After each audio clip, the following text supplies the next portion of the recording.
जय श्री राम। कृष्णं वंदे जगद्गुरु। भजन भागीरथी के आविर्भाव पर्व में आप सब आत्मस्वरूप बंधुओं का हार्दिक अभिनंदन है। आप सभी को हरिओम, जय श्री कृष्ण। आज हमेशा की तरह गीता पर सत्संग करने जा रहे हैं अपन। कल प्रथम अध्याय विषाद योग पर सत्संग की थी, आज द्वितीय अध्याय पर सत्संग करेंगे। बोले कृष्ण कन्हैया लाल की जय, गीता मैया की जय हो, सद्गुरु भगवान की जय हो, सर्व संत महात्माओं की जय हो।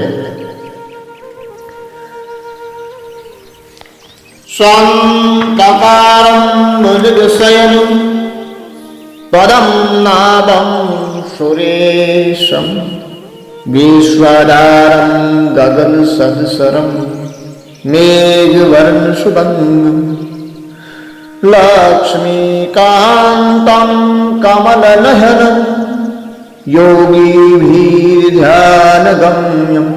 वन्दे विष्णुं भवभयं सर्वलोकैकनाथं। वसुदेवसुतं देवं कंसचाणूरमर्दनं, देवकी परमानन्दं कृष्णं वन्दे जगद्गुरुं। देवकी परमानन्दं कृष्णं वन्दे जगद्गुरुं। ओम श्री परमात्मने नमः। अतः द्वितीय अध्याय।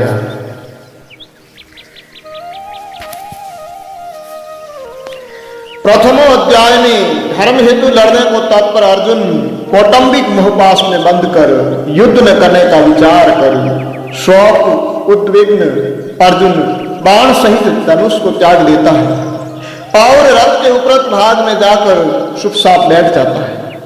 उक्त वर्णन किया गया प्रथम अध्याय में अपन ने सत्संग की थी।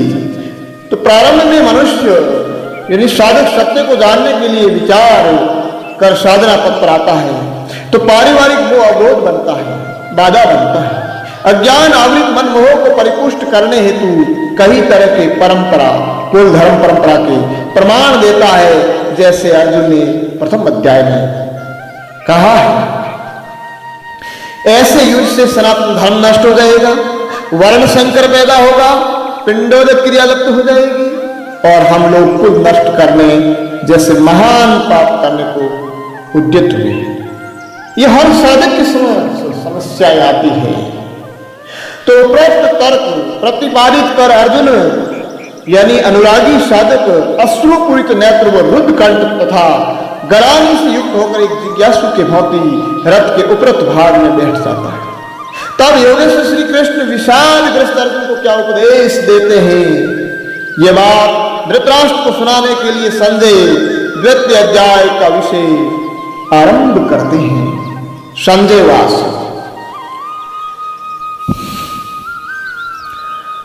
तम तथा कृपाविष्टम् अश्रुपूर्णाय कुलेक्षणम्, विषिदन्तैरं वाक्यं उवाच मधुसूदनः।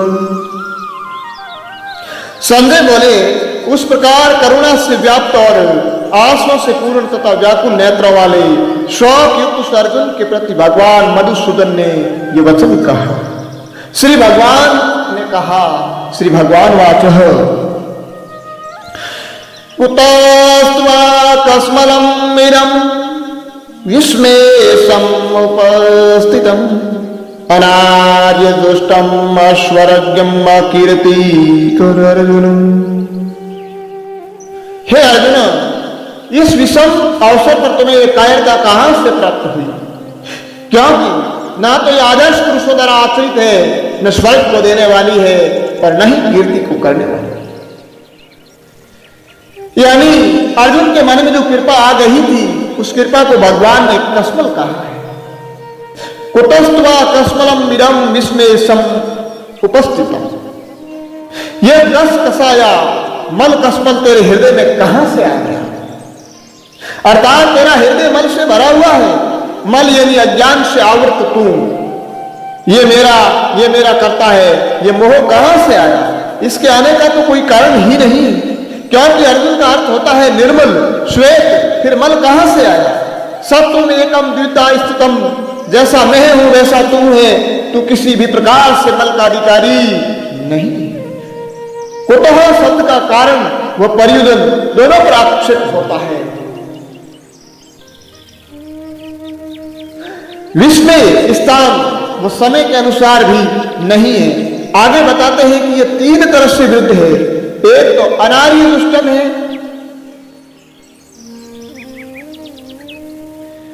आर्य पुरुषों ने कभी इस प्रकार की कार्पण्य को स्वीकार नहीं किया, अर्थात शिष्टाचार नहीं है। दूसरे अश्वर्यज्ञ है, तो इससे प्रलोभ की प्राप्ति नहीं होगी। तब अर्जुन बोले भले ही शिष्टाचार न हो, स्वर्ग की प्राप्ति भी न हो, पर लोग ये तो कहेंगे कि अर्जुन ने राज्य छोड़ दिया, युद्ध बंद कर दिया, लोगों को मरने से बचा लिया, मेरी बड़ी भारी कीर्ति होगी। तब कृष्ण बोले नहीं, यह कीर्ति कर्म है, इससे लोक में कीर्ति भी नहीं होगी, अर्थात इससे न तो लोक में लाभ है, न परलोक में लाभ है, और न ही शिष्टाचार है। इसलिए अर्जुन तेरा यह कार्पण्य शिष्ट अनुमोदित नहीं है, स्वर्ग प्राप्त नहीं है और लौकिक लाभदायक भी नहीं है। शिष्ट अनुमोदित न होने से मोक्ष का साधन नहीं है, शास्त्रों को विहित न होने से स्वर्ग का प्रापक नहीं है, और लोक विरुद्ध होने से कीर्ति कारक भी नहीं है। अर्थात सारा का सारा तेरा ज्ञान है, फिर तुम ये क्या करने जा रहे हो? काले वयम मास्मगम पार्थ ने तत्वोपद्यते शूद्रम हृदय द्रोबल्यम त्यक्तोत्तिष्ठ प्रन्तम। हे पितानंदन अर्जुन, नपुंसकता का मत प्राप्त हो, तेरे में उचित नहीं है। जान पड़ती, हे प्रथम हृदय की सुंदर दुर्बलता को त्याग कर युद्ध के लिए खड़ा हो।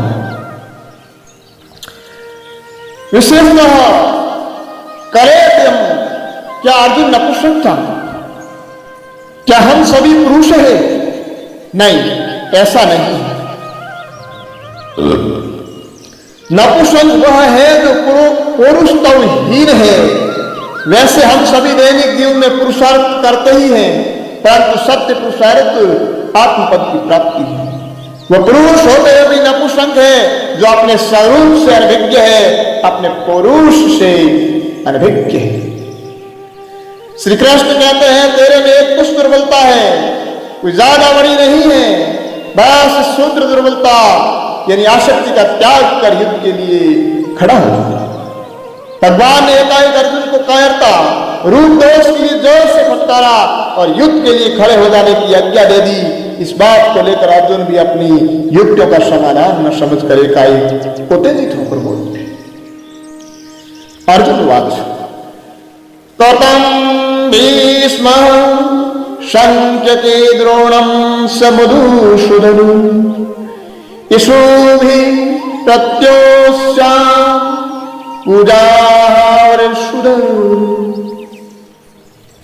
अर्जुन बोले हे मधुसूदन, मैं रणभूमि में भीष्म और द्रोण के साथ कैसे युद्ध करूं, क्योंकि हे हरिसूदन ये दोनों ही पूजा के युद्ध हैं।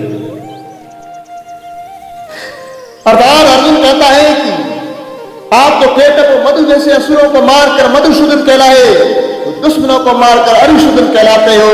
क्या मुझसे गुरु व पितामह को मरवाकर द्रोणसूदन व भीष्मसूदन कहलाना चाहते हो? आपने मुझे कायर कैसे कह दिया? मैं मरने से नहीं डरता बल्कि मारने से डरता हूं। संसार में दो ही मुख्य संबंध है, एक है धर्म संबंध और दूसरा है विद्या संबंध। दोनों ही संबंध से ये दोनों मेरे लिए पूजन्य है। मैं इनके साथ वाक युद्ध करना भी दोष समझता हूं, फिर मैं मानुष कैसे मारूं।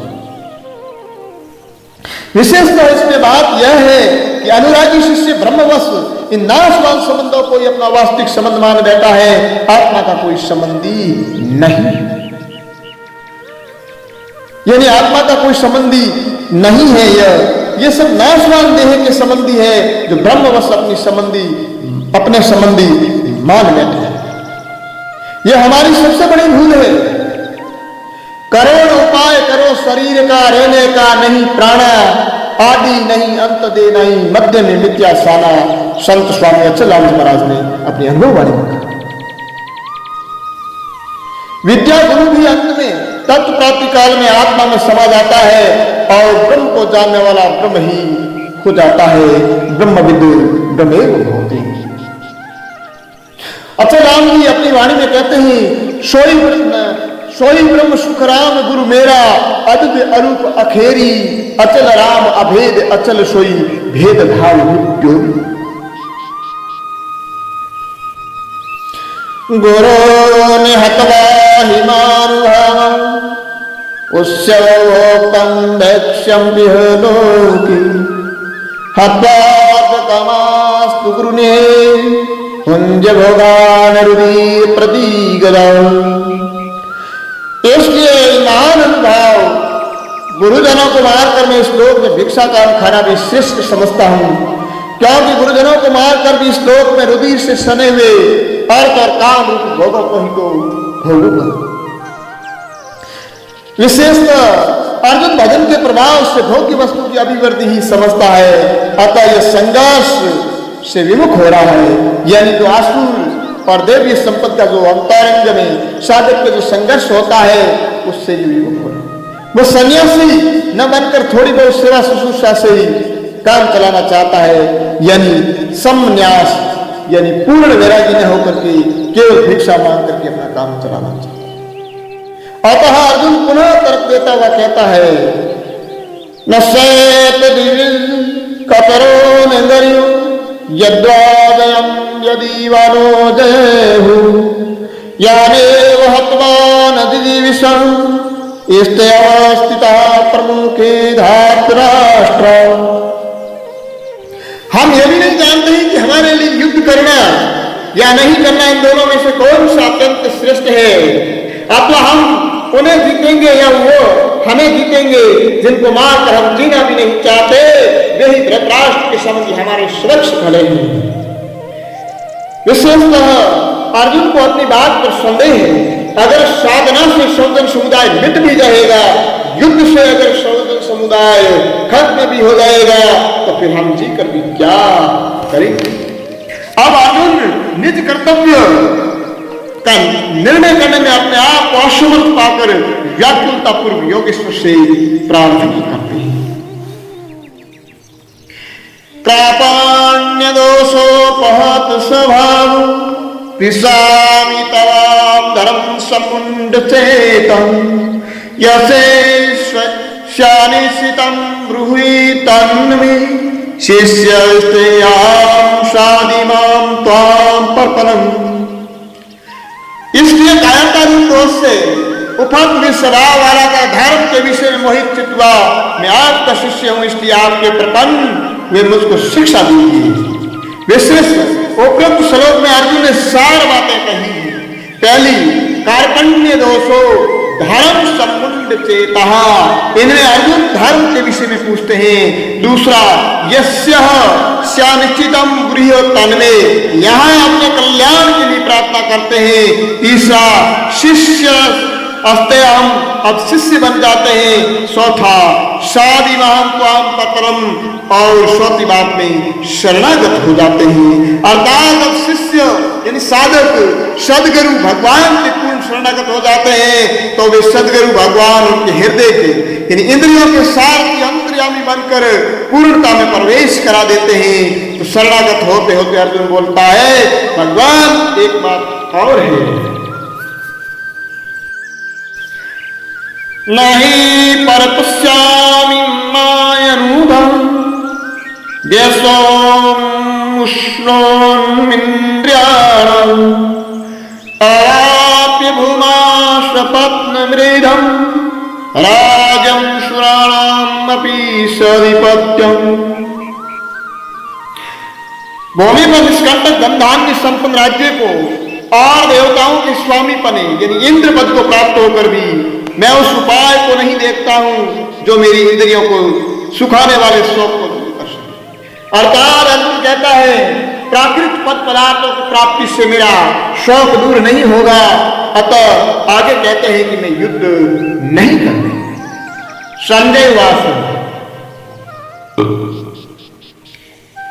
एवं मुक्ता ऋषिकेशम गुडाकेश प्रंतप नयोदाश्यति गोविंद मुक्त्वा तूष्णी बभूव।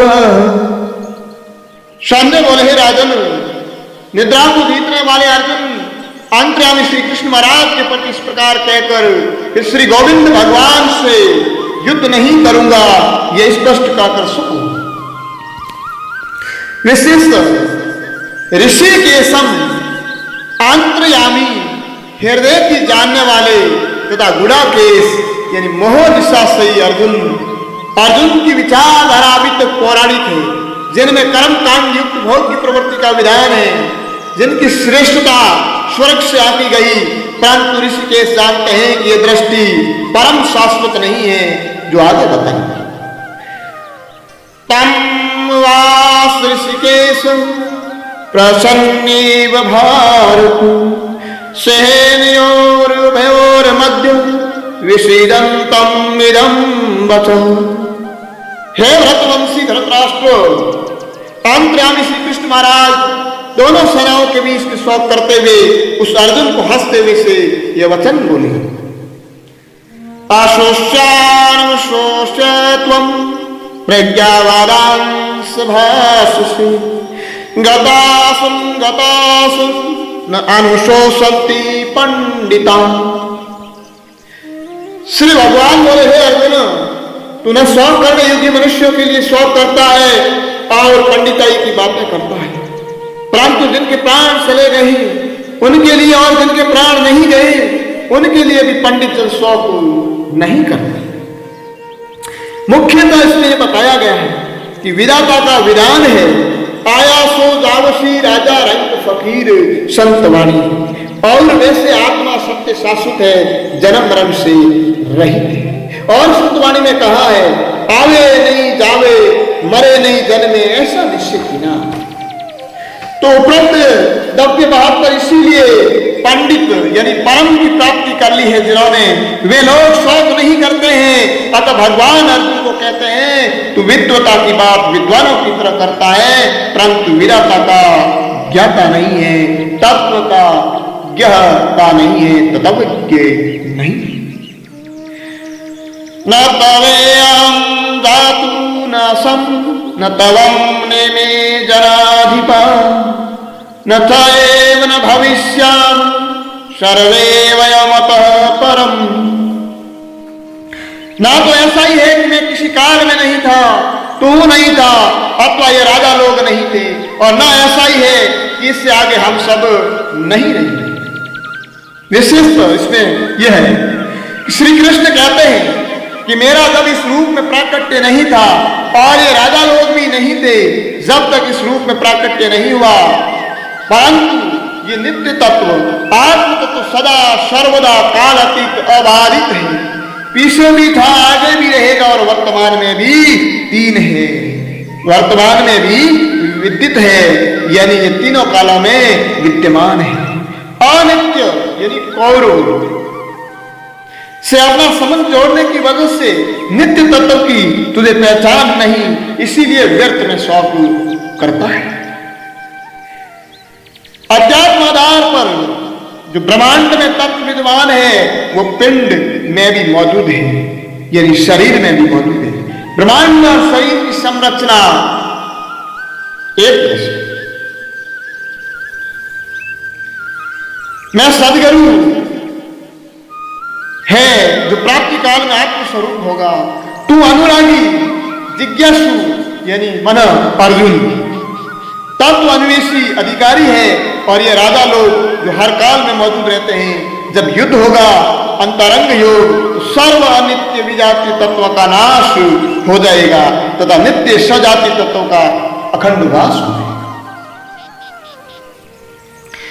देनो अस्मिन् यथा देहे कौमारं यौवनं जरा तथा वे अंतर प्राप्ति ही तत्र न मुह्यति। जैसे जीवात्मा की इस देह में बालकपन, जवानी और वृद्ध अवस्था होती है, वैसे ही अन्य शरीर की प्राप्ति होती है। उस विषय में धीर पुरुष मोहित नहीं। विशिष्ट परिवर्तन प्रकृति का नियम है। जो इस स्थूल दृष्टि से दिखाई देता है वो सारी प्रकृति है, यानी अनित्य है, जो प्रतिपल परिवर्तित होती रहती है। बालक, किशोर, जवान, वृद्ध, फिर नया शरीर, ये प्रकृति परिवर्तन का चक्र तब तक चलता रहेगा जब तक प्राकृतिक परिवेश से परे नित्य तत्व में स्थिति नहीं। आगे योगेश्वर अनित्य वस्तु शरीर आदि को लेकर जो शौक होता है उसकी निवृत्ति के लिए कहते हैं। मात्रा स्पृशास्तु कौन्तेय शीतोष्ण सुख दुखदा आगमापयनो अनित्या भारत। हे पुत्र पुत्र, सर्दी गर्मी सुख दुख को देने वाले इंद्रिय और विषयों के संयोग तो उत्पत्ति विनाशील और अनित्य है, इसलिए हे भारत उनको तू सहन करो। विशेष योगेश्वर श्री कृष्ण अर्जुन को तितिक्षाओं को सहन करने के लिए बोल रही है। सर्दी गर्मी सुख दुख हर्ष शोक अनुकूल प्रतिकूल परिस्थितियों में सम रहना एक योगी के लिए ही संभव है। अतः श्री कृष्ण योगिक मनस्थिति का चिंतन कर रही है। हर एक के दो पक्ष होते हैं। अतः गीता हमें बाह्य व्यवहारिक ज्ञान को प्रदान करते हुए मुख्य अंतर जगत की ओर लक्ष्य करती है। यं हीन व्यत्यन्त्यते पुरुषं पुरुषाशभ शं दुख सुखं धीरं सोऽमृत्याय कल्पते। क्योंकि हे पुरुष श्रेष्ठ, दुख सुख को सम्मान समझने वाले जिस धीर पुरुष को ये इंद्रिय और विषयों के सहयोग व्याकुल नहीं करते वह मोक्ष के योग्य होता है। अर्थात सो अमृतत्वाय कल्पते। यहाँ योगेश्वर ने अमृत की चर्चा की है। अर्जुन के विचार अनुरूप पृथ्वी का राज्य व स्वर्ग की कल्पना थी युद्ध उपरांत, परंतु श्री कृष्ण ने तो बोल दिया अमृत में। अमृत क्या है? जो मृत नहीं है, अर्थात अमर पद की प्राप्ति यानी मोक्ष की उपलब्धि। धीर पुरुष इंद्रिय जनित संयोग सुख में विकल न होकर द्वंद्वात्मक स्थिति में संतों का व्यवहार करते हुए अपने संकल्प में दृढ़ रहता है, साधन पर दृढ़ रहता है। उनको अंत तो गत्वा अमृत की प्राप्ति है। बनानाथ जी महाराज भी कहते हैं, भगवान श्री कृष्ण की वाणी का समन्वय अपना अनुभव प्रतिपादित करते हुए, खेल खिलाए सलिया घरे अपने सबको कहूं शैलोणी, कहे बनानाथ सुनो भाई साधो अमर जागी की मोणी। न सतो विद्यते भाव न अभावो विद्यते सत उभयोरपि दृष्टान्त स्वतन्यो तत्वदर्शी भी। असत वस्तु की तो सता नहीं है और सत का अभाव नहीं है। इस प्रकार इन दोनों का ही तत्व ज्ञानी पुरुषों द्वारा देखा गया। विशेष सत असत दोनों के अंतर्गत ज्ञान में तुझे कोई नया नहीं दे रहा, वही कह रहा हूं जो मेरे से पूर्व तत्वदर्शियों ने बताया। यहां भगवान श्री कृष्ण एक महापुरुष की स्थिति में खड़े और अर्जुन को उपदेश कर रहे हैं। इससे ज्ञात होता है कि तत्वदर्शी वो भगवान में कोई अंतर नहीं होता, क्योंकि सत्य तो सत्य है, असत्य की सत्ता ही नहीं, और सत्य ही तत्वदर्शी वो सत्य ही परमात्मा है। संतोरा घर साहिब वहीं संत साहिब में कसु अंतर नहीं, सत और असत क्या है इस पर श्री कृष्ण कहते हैं अविनाशी तु तद्वि येन सर्वमिदं ततम् विनाशायं विहास्यस् न कश्चित् क्रतुमर्हति। अविनाशी तो उसको जान जिससे संपूर्ण जगत दृश्य वर्ग व्याप्त है, इस अविनाशी का विनाश करने में कोई भी समर्थ नहीं। अंतवंत इमे देहा नित्यो युक्ता शरीरिण परासिन्यो परमेश तस्माद्योद्विश्व भारत। इस अविनाशी पर में नित्य स्वरूप शरीरी के ये सब शरीर नाशवान कहे गए हैं, इसीलिए भरतवंशी अर्जुन तो युद्ध कर। विशेष इसमें यह बताया है कि जिस तरह श्री कृष्ण के कहने पर अर्जुन ने युद्ध लड़ा और तब तक लड़ते रहे जब तक सर्वधाक राष्ट्र संबंधी नष्ट न हो। इस तरह अध्यात्म साधक सदगुरु के निर्देश अनुसार अज्ञान के साथ संघर्ष करे, इसको मिटाकर सुने। जब तक आत्म साक्षात्कार न हो जाए तब तक न हो। श्री कृष्ण का पृथ्वी पर व्याप्त अधर्म के नाश के साथ साथ मानव हृदय में व्याप्त अधर्म का नाश करने का ही मुख्य उद्देश्य है। यह वेति हंतारम यसेरं मन्यते हतम् उभोतो न विजानीतु नायं हन्ति न हन्यते। जो इस आत्मा को मारने वाला समझता है तथा जो इसको मरा मानता है, वे दोनों ही नहीं जानते, क्योंकि आत्मा वास्तव में न तो किसी को मारता है और न किसी के द्वारा मारा जाता है। यानी यह केवल आत्मा के अज्ञान से ही विकल्प होता है। आत्मस्वरूप यथार्थ जानने पर मैं हनन करता हूं, इस प्रकार के संशय को अवकाश ही नहीं, क्योंकि देह सर्व गतिविधियों के विषय से आत्मा में कोई विकार उत्पन्न नहीं होता, वह निर्विकारी है। केवल अज्ञान व सपने को कर्ता भोक्ता मानते हैं तो हमारी भूल है, क्योंकि कर्तापन भोक्तापन केवल अज्ञान मूलक है। तो ज्ञान मूलक क्या है? वह यह है न जायते निर्यतो व कदाचित् त्रयं भूत्वा भविता वा न भूयः अजो नित्य शाश्वतोऽयं पुराणो न हन्यते हन्यमाने शरीर। यह शरीर न कभी जन्मता है न कभी मरता है तथा ये उत्पन्न होकर फिर होने वाला नहीं है। ये जन्म रहित नित्य निरंतर रहने वाला शाश्वत और आराधी है। शरीर के मारे जाने पर भी यह नहीं मारा जाता। यह शरीर यानी आत्मा मरने वाला क्यों नहीं है? वेद अविनाशिनम नित्यम येनं महाव्ययम् तदं सपुरुष पारतकं घात्यति हन्ति कवौ।